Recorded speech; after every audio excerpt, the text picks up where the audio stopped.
Joia, mas valeu então pela passada. Hoje então eu quero aprofundar um pouquinho mais na alimentação, né? Porque eu já fiz uma live genérica, né? Falando de forma muito abrangente assim da alimentação para Kindle, né? Então hoje eu quero aprofundar um pouquinho mais, né? Entrar nos componentes, entrar no papel de cada um, né? Para quem ainda não sabe, né? Tomar conhecimento do que precisa ter na ração, né? Por que que tem aquele componente na ração? Eu acho isso importante. Até mesmo, né, para a gente ter uma noção de qual ração escolher, né? A gente vai muito pelo preço, mas realmente a gente sabe que não está fácil para ninguém. A gente sabe que o preço não está lá essas coisas, né, principalmente as importadas. Mas tem umas coisas que a gente precisa considerar, né, antes de bater o martelo só no preço. E é isso que eu quero trazer essa noite. Tá? Então,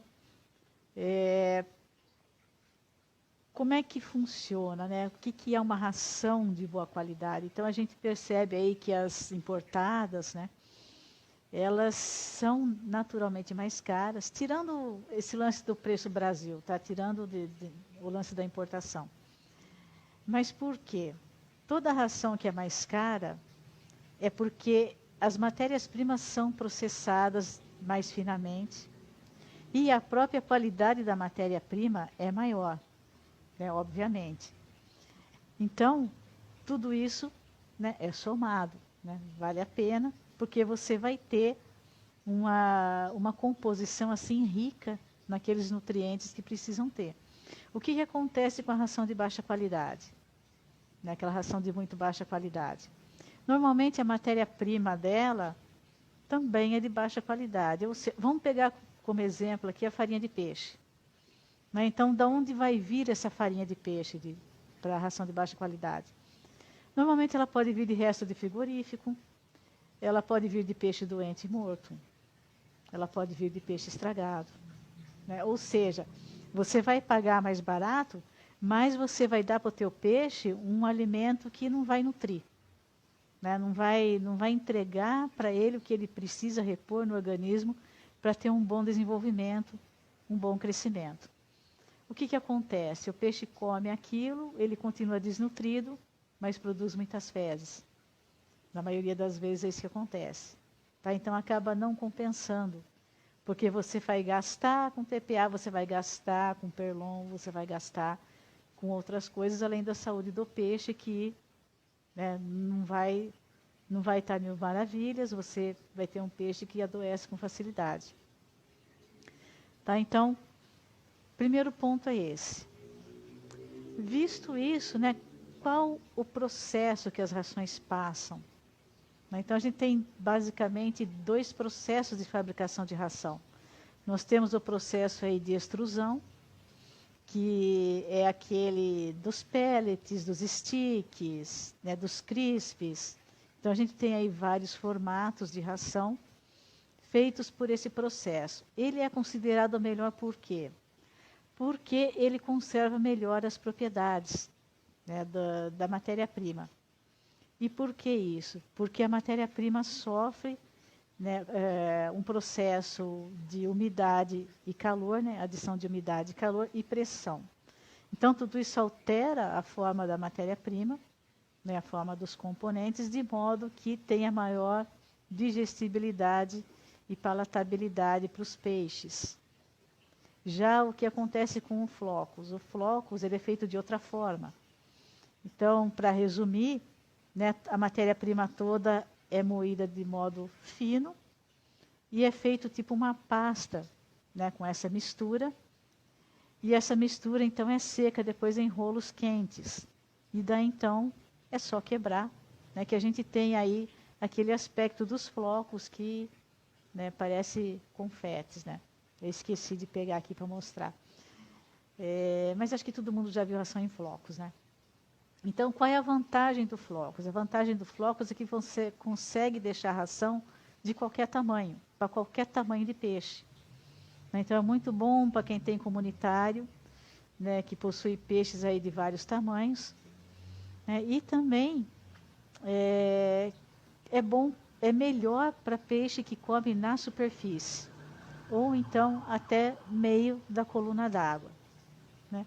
Para quíngio, especificamente falando, não é muito bom, porque a gente sabe que o quíngio vai lá, né, abocanhar, e ele vai engolindo muito ar nesse processo, o que pode gerar aí problema de flutuação para aquelas variedades fancy que têm o corpo mais arredondado.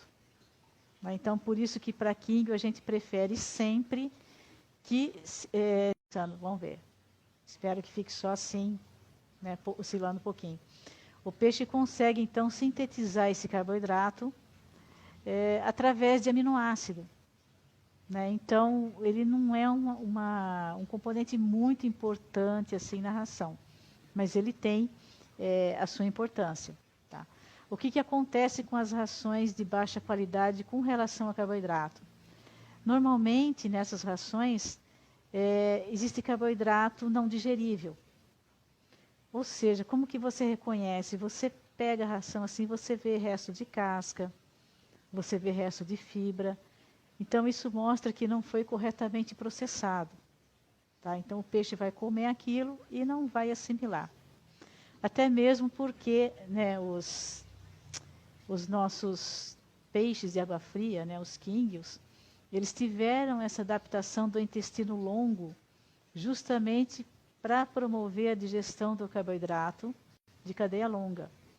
Então, o que é? Uma digestão microbiana, né? Ela é feita pela biota do intestino. Tá? Então, se, né, o carboidrato não é processado corretamente na ração, o peixe não vai conseguir absorver. Tá? Então, esse é um problema também das rações de baixa qualidade. Os lipídios. Tá? Os lipídios são importantes, né, como componentes da ração, porque eles entram aí no fornecimento de energia, né, e estão também relacionados com a absorção das vitaminas e na síntese de hormônios. Inclusive, a gente tem aí, né, os ácidos graxos essenciais, que são o ômega 3 e ômega 6, que a gente vê aí, né, na composição das rações, que são importantíssimos. Porque eles, além do valor nutricional, né, eles estão envolvidos em vários outros processos metabólicos. Né? E também, eles, como se diz, eles estão relacionados com... Eles são funcionais, é isso que eu esqueci o termo. Eles são considerados, né, ácidos graxos, essenciais, né, e são funcionais por causa disso. Então, o que a falta, né, desses ácidos graxos essenciais acarreta nos nossos peixes? Então, eu tenho aí uma menor taxa de crescimento, eu tenho uma maior taxa de mortalidade, eu tenho ulcerações nas nadadeiras, que também pode ser observado com um peixe dessa deficiência, e também aquela degeneração lipídica do fígado. E que caiu em um determinado momento, justamente quando eu falava de ômega 3, ômega 6, né? E depois que eu retomei, né, naquele momentos depois, minutos depois, para ir até o fim, eu não sei o que aconteceu, não salvou aquela segunda parte da live. Né? Então, eu estou fazendo agora para complementar o conteúdo, para poder postar inteiro para vocês, beleza? Então, né, partindo lá de onde a gente parou, né, do ômega 3 e ômega 6, que são muito importantes, né, um tipo de gordura muito importante, principalmente, né, para evitar aí alguns problemas, né, que eu já tinha citado, de ulceração nas nadadeiras, e também o aparecimento, né, de degeneração lipídica. Tá? Nós temos também um outro exemplo aí de lipídio, que é a lecitina, que ela é muito também, ela aparece muito, né, na composição das rações, que ela é importante demais para os peixes de água fria, né? Ou seja, os nossos quíndios e carpas, porque ela dá muita energia. E ela também é muito usada na fabricação das rações em forma de stick, porque ela é usada como revestimento nessas rações. Porém, a gente precisa ficar atento com o excesso de gordura na ração, porque ela prejudica a absorção de proteína e de vitamina, tá, gente? Então, é preciso tomar cuidado, com isso, porque os nossos peixes, principalmente, eles criaram essa adaptação do intestino longo, que é mais adaptado à dieta com tendência à herbivoria, Então, a absorção de gordura em si, ela não é tão boa, tá? Então, a gente precisa tomar cuidado com isso. Agora nós vamos falar da proteína, A proteína é extremamente importante porque ela entra aí, na composição de muita coisa em termos de metabolismo. Ela é muito importante principalmente para os filhotes, Então, os alevinos, quanto mais novo é o alevino, mais proteína ele precisa, Então, o quíngio tem muito isso, Para cada fase do crescimento, varia a quantidade de proteína. Então, para filhotes é necessário mais proteína do que para os exemplares adultos. Porém, a gente precisa se lembrar de que ela se degrada em amônia. Então, é preciso tomar muito cuidado aí com a oferta de proteína para que ela não interfira na qualidade da água. Tá? Então, é muito importante para o desenvolvimento dos alevinos. Em seguida, nós temos os minerais, Os minerais também estão muito presentes nas rações e eles entram aí, na composição dos tecidos, na manutenção dos tecidos, da formação da hemoglobina, também entra no papel enzimático e hormonal, tá? Principalmente o fósforo e o cálcio, que tem função metabólica. Tá? Então, mineral é muito importante que ele esteja presente nas rações. As vitaminas, gente, as vitaminas degradam fácil, Então, por isso até que nós precisamos tomar muito cuidado com a validade das rações, tá? Então, as vitaminas, principalmente com o calor e com a umidade, elas perdem a validade rapidinho, tá? Então, é muito fácil a oxidação delas, tá? Então, existem alguns sintomas, que os quínghios podem apresentar, principalmente com a falta de vitamina D. Sabe aquele quíngio que você dá tudo, Você dá qualidade da água, você dá boa alimentação, Ou seja, ele tem tudo para se desenvolver, mas o crescimento dele é muito lento, Ou ele não ocorre, Provavelmente existe a falta de vitamina D, tá? Então, é preciso ficar de olho aí nas rações para que elas contenham aí todas essas vitaminas que os nossos peixes precisam. Por fim, gente, nós temos os antioxidantes, Então, esses são conhecidos aí, a gente encontra nas rações como astaxantina e cantaxantina. Então, o que eles fazem, Eles são os promotores da cor. Então, principalmente o amarelo, o vermelho, o laranja, Eles promovem muito, vamos dizer assim, não é bem acender o peixe o termo, Mas eles promovem a vivacidade dessas cores. Então, para esses nossos quínghios, principalmente o laranja, que é muito comum, principalmente em determinadas variedades, é uma boa, então, a gente investir nas rações que promovem a coloração através desses antioxidantes, tá? Mas não é só isso, Esses antioxidantes também entram aí, fazem um bem muito grande aí para os olhos, para a pele, E também são um reforço de vitamina C, né, que te estimula aí, né, o sistema imunológico, como a gente já bem sabe, né? Então, a gente encontra isso esse fortalecimento do sistema imunológico justamente nas rações que tem cenoura, que tem urucum, na ração de espirulina, de alho, né? Então, é muito bom a gente fornecer essas rações por conta da imunidade.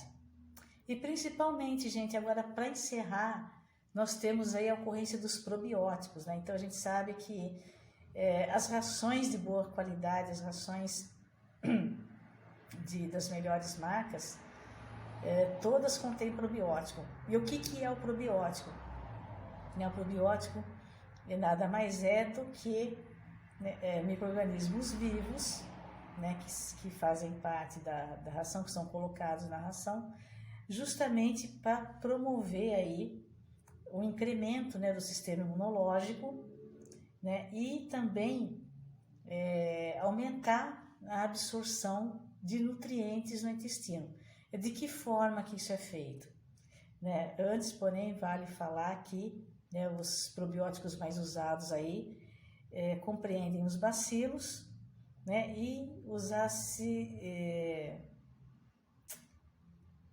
os bacilos láticos, né? Eu ia falar o nome mais científico, mas não veio. Então, são os bacilos láticos, tá, gente? Então, vamos lá. Como, né, que eles fazem isso? Né? Primeiro, eles aumentam, né, a imunidade porque você bombardeia constantemente o organismo do peixe com esses bacilos. Só que o organismo entende que os bacilos são organismos que vão trazer doença. Então, como que é a resposta do organismo para isso, do organismo dos peixes? Eles vão produzir mais células de combate, né? Mais células imunológicas. Então, isso é direto, ou seja, o organismo do peixe, o sistema imunológico do peixe está sempre em alerta.